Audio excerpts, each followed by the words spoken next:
Welcome to the IELTS Success Summit YouTube channel, and this is where I've made it my mission to help as many people like you get the score you need on the IELTS exam so that you can go on to fulfill whatever goals you have for your university career, your professional career, or your personal goals.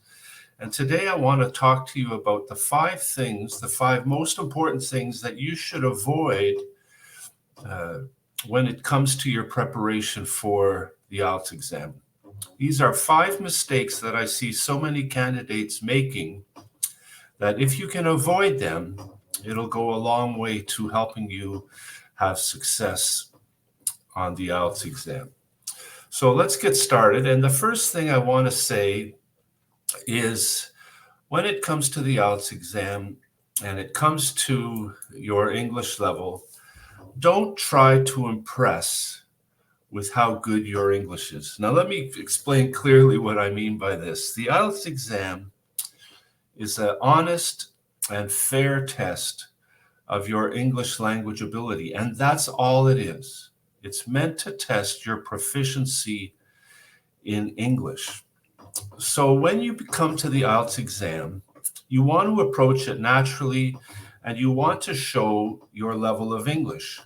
But one of the biggest mistakes that IELTS candidates make is to try to make their English better than it is, or to add special things to their English that they think will impress the examiner or get you a higher score. And I'll give you a couple of examples of these.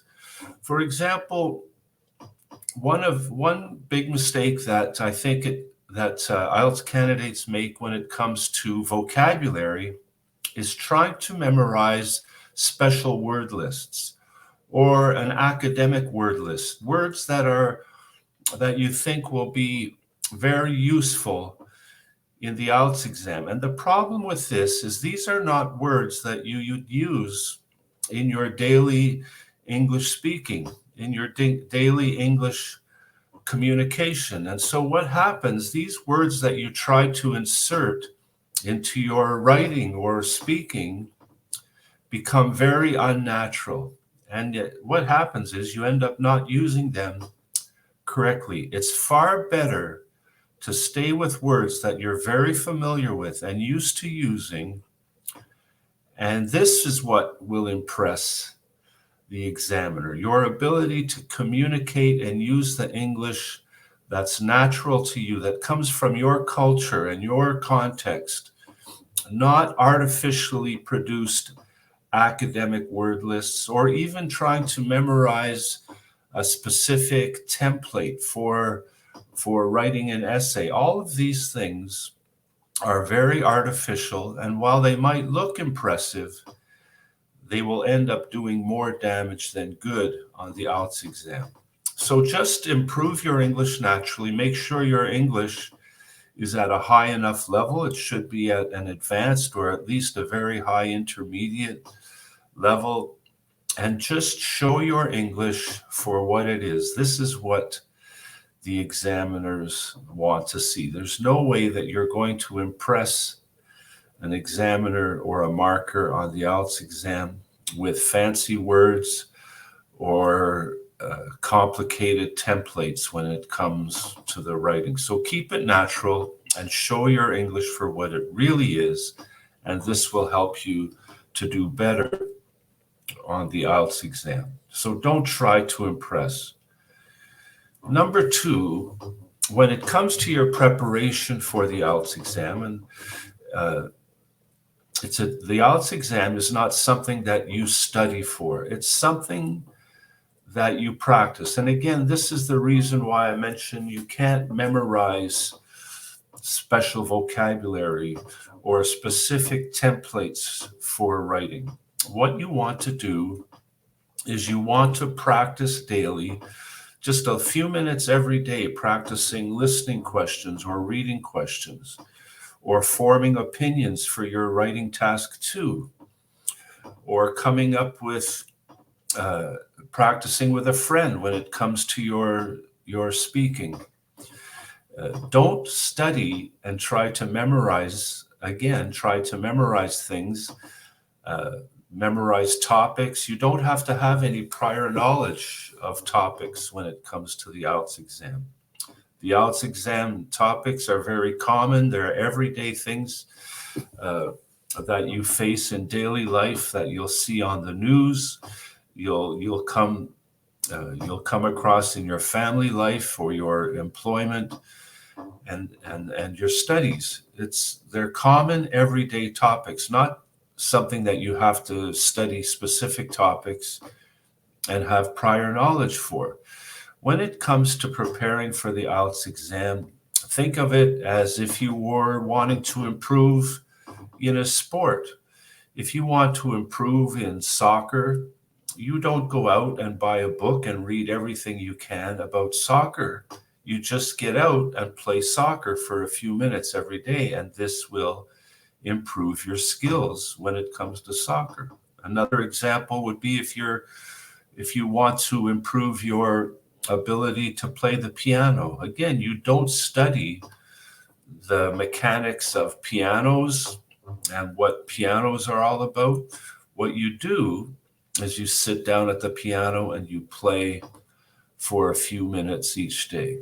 If you want to get the score you need on the IELTS exam, just focus on taking a few minutes each day, get to know the strategy for a question type or for writing task 1 or task 2, and just simply practice for a few minutes each day and notice the progress you make, and then see your weaknesses and work on those areas and continue to improve until you're ready for test day.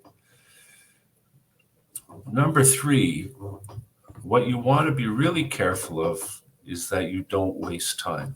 And 2 of the things that I've just mentioned are big time wasters when it comes to the IELTS exam, trying to memorize academic word lists, trying to think of ways to impress the examiner, or taking time to study topics rather than practice. These are a big waste of time. Another way that you can waste time is to get information that's not going to help you with the IELTS exam. Trying to fall for special tricks or special techniques that promise you to get an 8 or an 8.5 in 2 weeks. These types of things are just distractions and will not help you with your IELTS exam. The key to the IELTS is to, first of all, take a look at your English language level. If it's high enough, then start preparing for IELTS. If it's not high enough, make sure that you take the time to get your English to the level it needs to be before you think about preparing for the IELTS exam.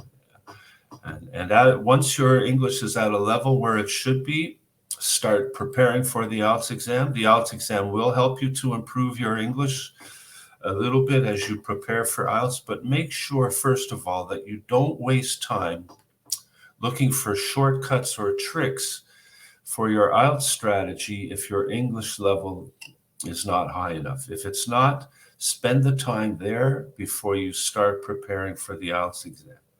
And then once you start preparing for the IELTS exam, make sure that you're using good resources that come from the official websites, IDP and British Council and Cambridge. Use reliable resources. Depend on reliable teachers and instructors for your information. And then focus on what you need to do to improve for the IELTS exam.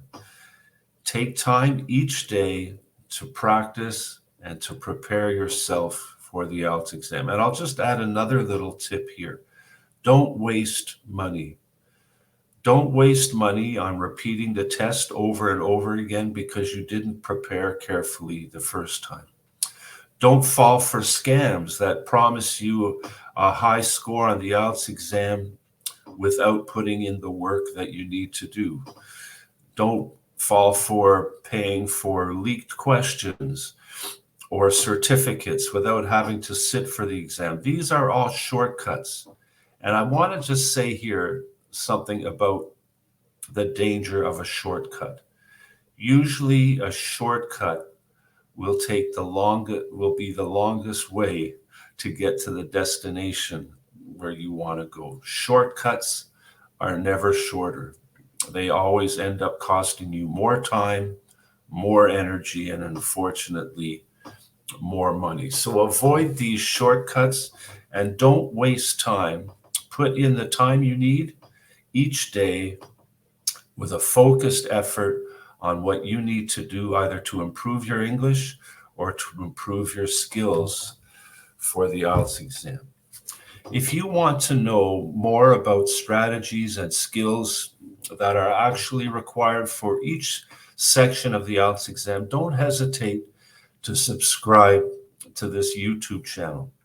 There are videos and instruction and advice for every section of the IELTS exam, for every question type, and even for having the right mindset and strategy for your scheduling, your practice, and your preparation. Everything you need to know you can find in this YouTube channel, so don't hesitate to subscribe to this channel. We have 2 more tips to go. I'm saving the most important one for the end, so stick with me till the end if you want to find out the most important thing that you should avoid when it comes to the IELTS exam.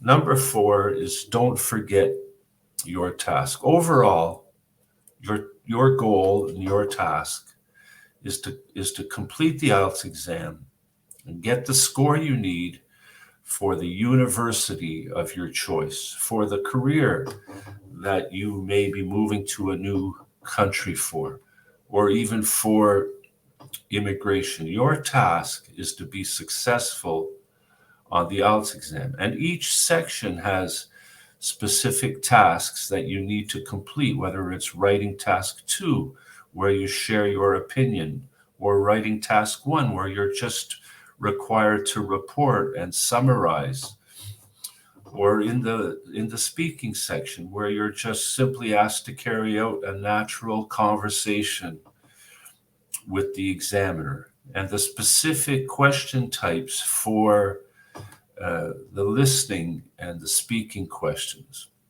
The most important thing is that you understand what you need to do for each question type. And this simply comes with reading the instructions, getting to know the IELTS exam inside out so that you're always focused on the task ahead and not distracted by the things that will take you away from your goal, not only for each IELTS question, for each section of the IELTS exam, and not even for the IELTS exam by itself. But remember, whatever your goal, whatever your task, whatever you want to achieve, even after the IELTS exam, keep focused on that. And this will not only keep you on task, but will keep you motivated, knowing that you're working towards something. So each day, as you practice, have a specific task in mind. On test day, read the instructions for every question so that you know that you're on task. Focus on the job that needs to get done, and this will help you with success on the IELTS exam. So we're down to our last mistake that I think is the biggest mistake that IELTS candidates make when it comes to the IELTS exam. And I know that it's a big mistake because of the results that I see and the statistics I see for the IELTS exam. Don't book your test too soon. In other words, don't book your test before you're absolutely sure that you're ready, that you know that on test day you'll be totally confident and comfortable when it's time to write your test. You know that each year about 5 million people take the IELTS exam worldwide. And the average score on the IELTS exam is 5.5 among test takers. And this is really unfortunate because most universities require at least a 6.5 to get admitted into the program of your choice. So in other words, and statistics show this too, over 50% of IELTS test takers don't get the score they need the first time they take the test. And the simple reason is they're not prepared. So I just want to encourage you, take the time you need. Make sure you're fully prepared. Make sure you know everything you need to know about the IELTS exam. And don't waste the time and the money and the energy that it takes when you book your test too soon. If you want the best IELTS preparation strategy that I know of for making sure you are ready for the IELTS exam, check out the next video where I'll be sharing you the best IELTS preparation strategy. And don't hesitate to subscribe to this YouTube channel for more information and insights into the IELTS exam. All the best on your journey as you prepare for the IELTS exam.